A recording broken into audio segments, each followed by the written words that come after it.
बिस्मिल्लाहिर्रहमानिर्रहीम। आज से हम कैलकुलस के एमसीक्यूज स्टार्ट कर रहे हैं। ये जो कैलकुलस के एमसीक्यूज मैंने यहाँ लिखे हैं ये क्रैकिंग द जीआरई जो बुक है वहाँ से लिए गए हैं। तो चैप्टर नंबर 2 में एमसीक्यूज नंबर 1 है, consider the sequence X N whose terms are given by the formula xn equal cos n pi multiply with sin square n whole divided by n power 1 over e for each integer n greater than or equal to 1. If this sequence converges, what is the limit? देखें sequence की limit से मुराद ये है कि उसकी nth term की limit find की जाए। तो बेसिकली हमें यहाँ पर फाइंड करना है limit n approach infinity xn। Okay, तो xn की वैल्यू पुट करते हैं जो कि हमें गिवन है, limit n approach to infinity cos n pi multiply with sine square n whole divided by, तो इसको मैं यूं लिख लेता हूँ n power 1 over e। Okay, तो अब अगर हम यहाँ डायरेक्ट इन्फिनिटी पुट करें तो ऊपर भी इन्फिनिटी कुछ नंबर बन रहा है, नीचे इन्फिनिटी बन रहा है, तो ये कोई एग्जैक्ट आइडिया नहीं हो रहा कि यहाँ पे क्या है। इसको दो तरह से सॉल्व किया जा सकता है। देखिएगा ज़रा, अगर हम डायरेक्ट पुट भी करें यहाँ cos n पाई, जब हम इन्फिनिटी पुट करेंगे तो ये cos इन्फिनिटी टाइप बनेगा। तो ये एक ऐसा नंबर होगा जो बिटवीन -1 एंड 1 होगा, a number between -1 and 1।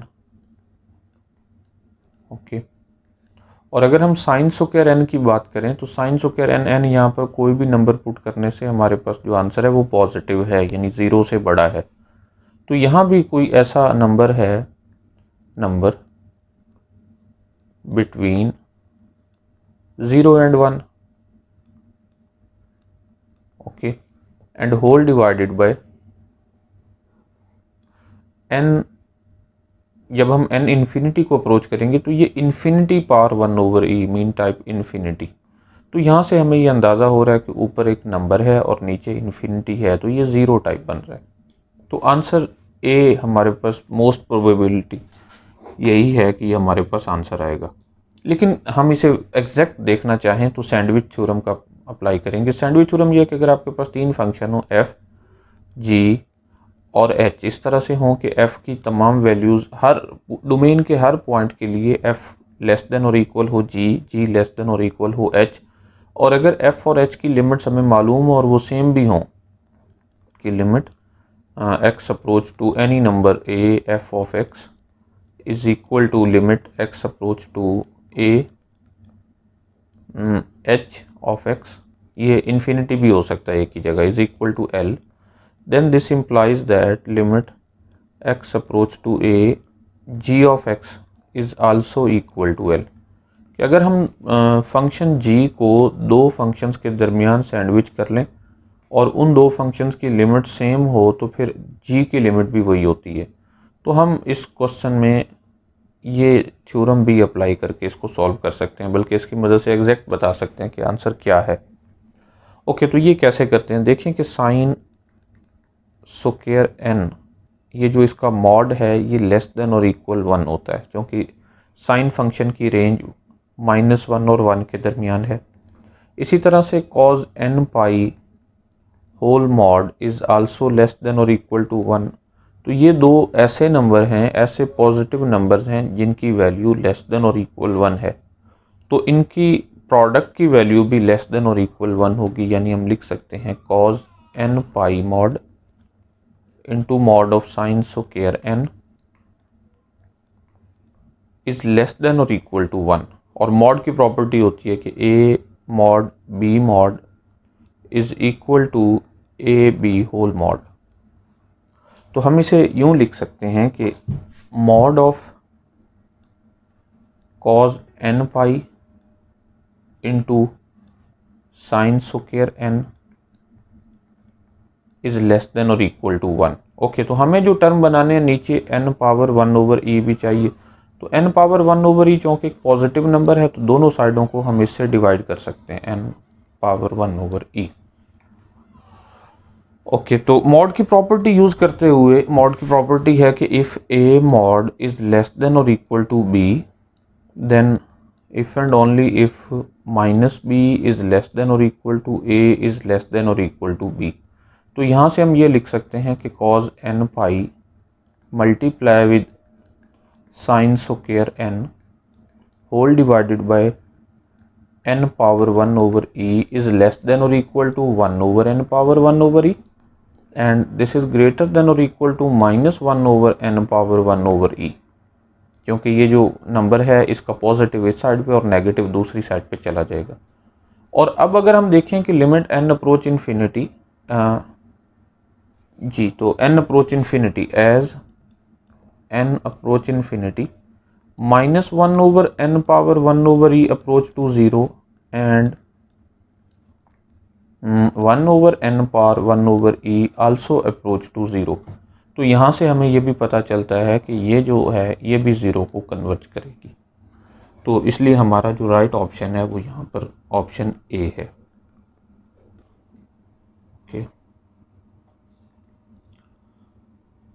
Next MCQ number 2 है कि let xn be a sequence with x1 equal to and xn is equal to this expression for every integer n greater than or equal to 2 given that this sequence converge। अब हमें यहाँ पर ये बताया गया कि ये जो सीक्वेंस है ये कन्वर्ज करती है। अगर सीक्वेंस कन्वर्ज करती हो तो इसका मतलब यह है कि एक नंबर होगा l जिसे हम लिख सकें that is equal to limit n approach to infinity xn, और ये इक्वल होगा limit n approach infinity xn minus 1। तो जस्ट ये इंडेक्स की नंबरिंग चेंज हुई है। अगर हम यहाँ लिखें n अप्रोच इन्फिनिटी या फिर यहाँ पर लिख लें n minus 1 approach to infinity xn minus 1, तो ये एक ही बात है, यानी ये दोनों l के इक्वल होंगे। अब हमें गिवन ये है कि xn is equal to square root 5xn minus 1 plus 6। अगर हम दोनों साइडों की लिमिट लें तो हम ये लिख सकते हैं l is equal to square root 5l plus 6। तो हमें यहाँ बेसिकली l की वैल्यू फाइंड करनी है। हम इसको सॉल्व करते हैं, क्वाड्रेटिक फार्मूला अप्लाई करते हैं, l square is equal to 5l plus 6 या फिर l square minus 5l minus 6 is equal to 0। Okay, further इसकी फैक्टराइजेशन करने से हमें मिलेगा l square minus 6l plus l minus 6 equal 0। First two में l कॉमन है, so l minus 6 plus 1 into l minus 6 equal 0। So l plus 1 and l minus 6 equal 0। तो यहाँ से हमें l के दो आंसर मिल रहे हैं, l इक्वल माइनस 1 और एक l है 6। अब देखिए लिमिट है ये एक सीक्वेंस की, एक कन्वर्जेंट सीक्वेंस की, और कन्वर्जेंट सीक्वेंस की लिमिट यूनिक होती है। तो इसका मतलब इनमें से कोई एक आंसर है, दोनों तो पॉसिबल ही नहीं है।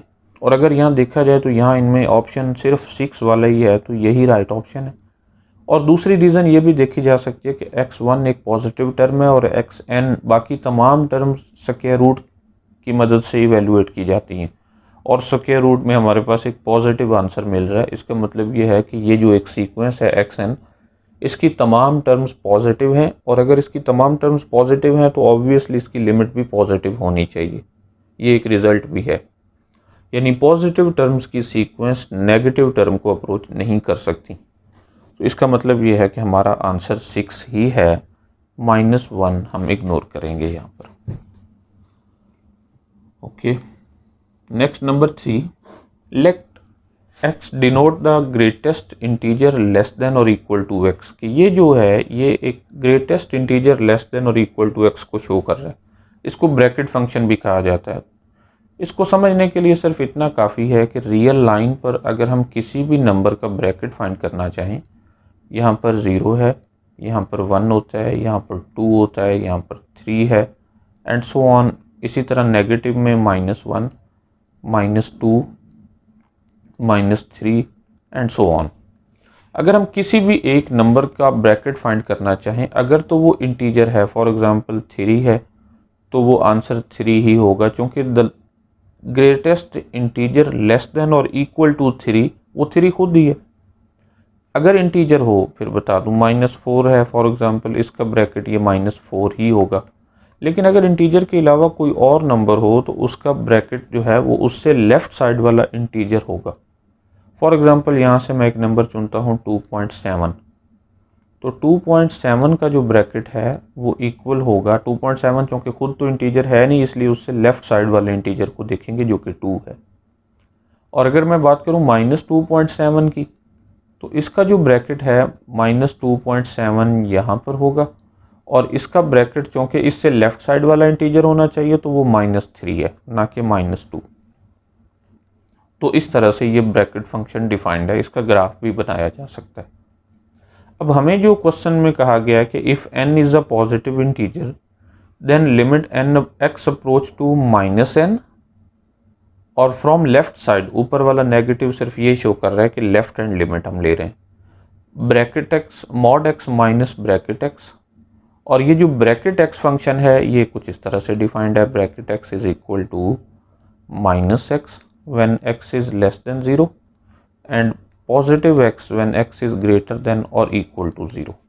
कि जो ब्रैकेट है वो वैसे ही ओपन हो जाएगी अगर नंबर उसके अंदर वाला 0 या 0 से बड़ा हो, और नेगेटिव साथ में लगेगा अगर वो उसके अंदर वाली इनपुट वैल्यू नेगेटिव हो, क्योंकि मॉड हमेशा उसको पॉजिटिव बना देता है। तो ये सारी इंफॉर्मेशन यूज़ करते हुए हमने इस लिमिट को इवेल्युएट करना है। तो सॉल्व करते हैं।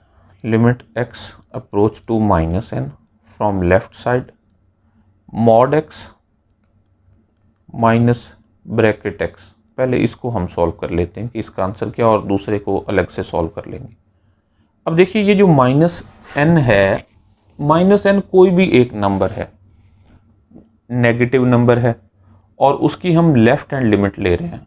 फॉर एग्जांपल आप ऐसे समझें कि ये -2.7 ही है, और अगर आप -2.7 को लेफ्ट साइड से अप्रोच करवाएंगे तो आंसर उस -n से भी एक छोटा नंबर आएगा।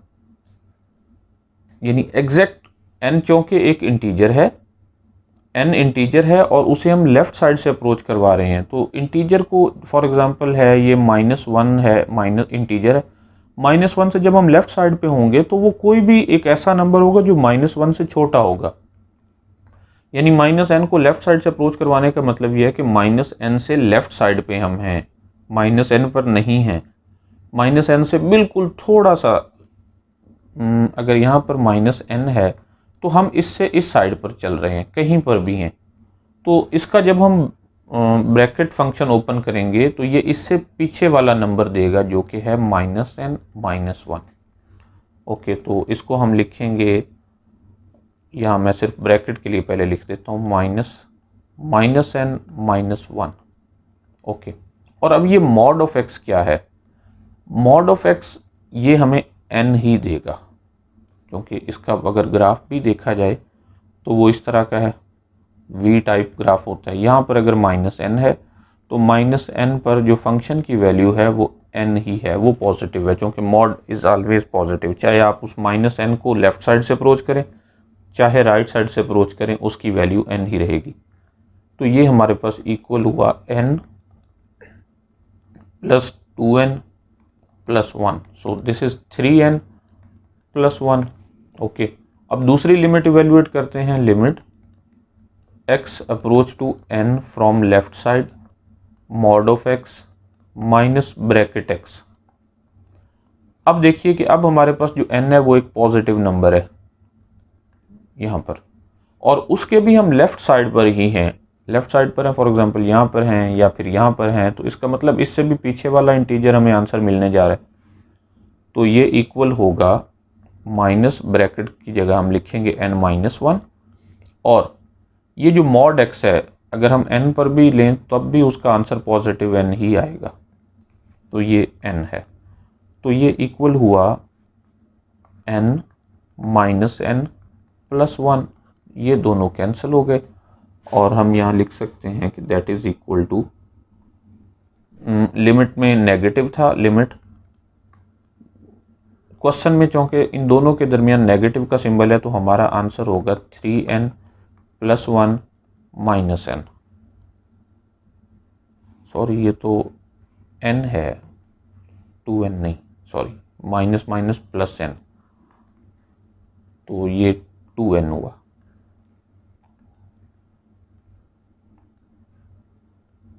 ये मिस्टेक हो गई थी, n plus n that is 2n, तो यहाँ पर भी हम 2n ही लिखेंगे।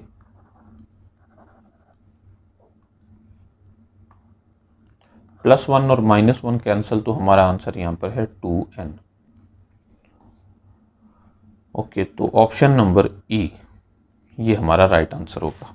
तो देखिए यहाँ बेसिकली इस MCQs में दो किस्म के फंक्शन समझाने की कोशिश की गई है कि ब्रैकेट फंक्शन क्या होता है और मॉड फंक्शन क्या होता है, और उसकी लिमिट्स कैसे फाइंड की जाती हैं कि हम जब भी किसी नंबर को लेफ़्ट साइड से, किसी इंटीजर को लेफ़्ट साइड से अप्रोच करवाएंगे तो उससे पीछे वाला इंटीजर आंसर होगा, और अगर हम किसी भी इंटीजर को राइट साइड से अप्रोच करवाएंगे तो फिर वही इंटीजर होगा। फॉर एग्जांपल हम इसी -n को राइट साइड से अप्रोच करवाएं तो इसका मतलब आप उस -n से आगे हैं, राइट साइड में हैं, तो उसका आंसर -n ही होगा।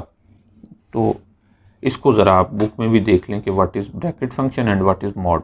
इसका कम से कम एक बार ग्राफ जरूर ड्रा करें। नेक्स्ट नंबर 4 है, evaluate the following limit. Limit x approach to 0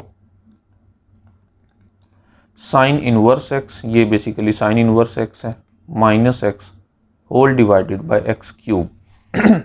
अगर हम इसमें x को 0 पुट कर दें तो ये बनेगा sine inverse 0 that is 0 -0 divided by 0। तो ये 0/0 फॉर्म बन रही है, और 0/0 फॉर्म को टैकल करने के लिए हम लॉपिटल रूल अप्लाई कर सकते हैं। यहाँ पर लॉपिटल रूल क्या है कि ऊपर वाले फंक्शन का ऊपर ही डेरिवेटिव ले लें और नीचे वाले का नीचे ही डेरिवेटिव लें। क्वोशिएंट रूल नहीं लगाना। फिर बता दूं कि ये आपके पास लॉपिटल रूल लगाने का तरीका यही है कि डिनोमिनेटर का अलग से डेरिवेटिव लिया जाए और न्यूमरेटर का डेरिवेटिव अलग से लिया जाए।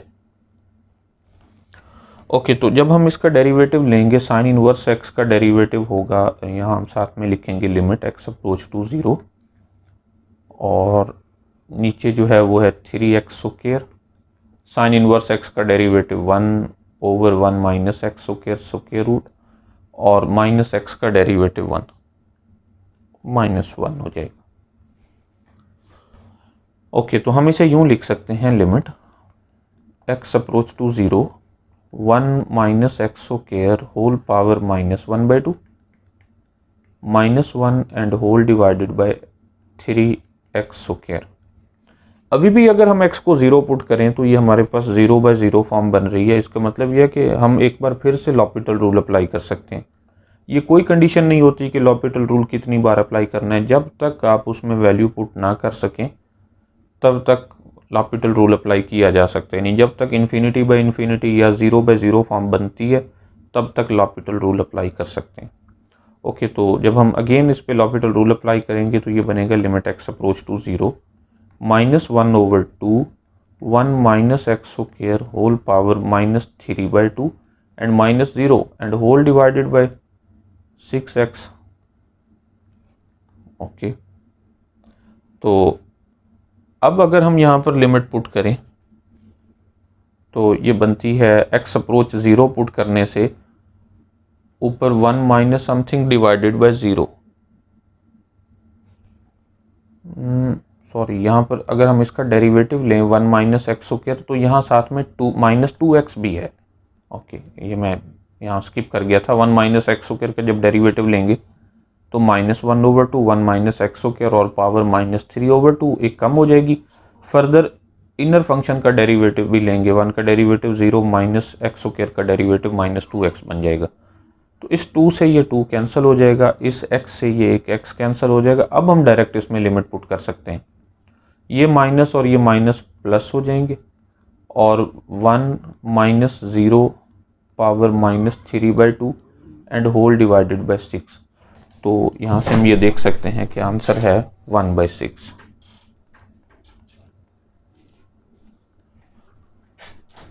ओके, तो इस तरह से इस क्वेश्चन में ये बताया गया कि लॉपिटल रूल कैसे अप्लाई करना चाहिए। अगर 0/0 या ∞/∞ फॉर्म बन रही हो तो लॉपिटल रूल का प्रोसीजर ये है कि ऊपर वाले का डेरिवेटिव अलग ले लिया जाए, नीचे वाले का डेरिवेटिव अलग ले लिया जाए।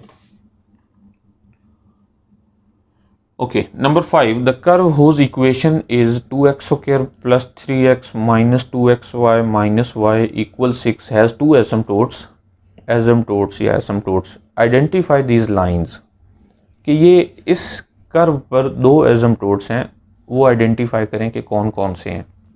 अब कर्व पर एसिम्प्टोट का क्या मतलब होता है कि फॉर एग्जांपल हम ये एक कर्व ड्रा करते हैं और एक लाइन लगा देते हैं। अगर वो लाइन और ये कर्व एक दूसरे से इन्फिनिटी पर जाकर मिलते हुए महसूस हों, तो हम ये कहते हैं कि वो जो लाइन है वो उस कर्व के लिए एसिम्प्टोट का काम करती है। यानी फिर ये लाइन जो है ये एसिम्प्टोट कहलाएगी। तो हमें यहाँ पर इस कर्व का ग्राफ नहीं दिया गया कि हम वहाँ से देखकर बताएं कि कौन सी लाइन इसके लिए एसिम्प्टोट है। तो इसके लिए हमें कुछ मैनुअली काम करना पड़ेगा। अलजेब्राइकली हम इसको सॉल्व करेंगे तो हमें इसके एसिम्प्टोट मिल जाएंगे। देखिए यहाँ से हम सबसे पहले जो एक वेरिएबल है इसको फ्री करते हैं। y जो है इसको सेपरेट किया जा सकता है। हम लिख सकते हैं 2x² plus 3x minus 6 is equal to 2xy plus y।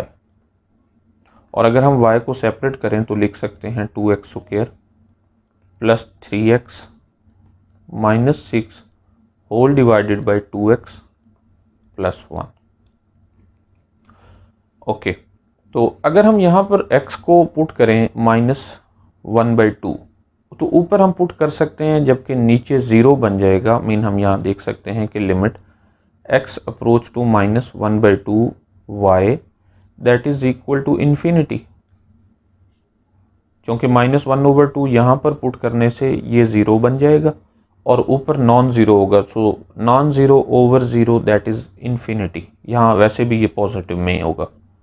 तो चूँकि ये पॉजिटिव इन्फिनिटी, इसका मतलब ये है कि जैसे जैसे x -1/2 की तरफ जा रहा है y का ग्राफ इन्फिनिटी की तरफ जा रहा है। यहाँ अगर हम इसको थोड़ा सा रफली स्केच करें तो x -1/2 है, ये -1/2 अगर हो, इसका मतलब जैसे जैसे x -1/2 की तरफ आता है, यानी ये लाइन जो है इसको जब हम अप्रोच करते हैं वैसे वैसे ग्राफ जो है वो प्लस इन्फिनिटी को अप्रोच कर जाता है। हो सकता है वो इधर से अप्रोच कर रहा हो यूं।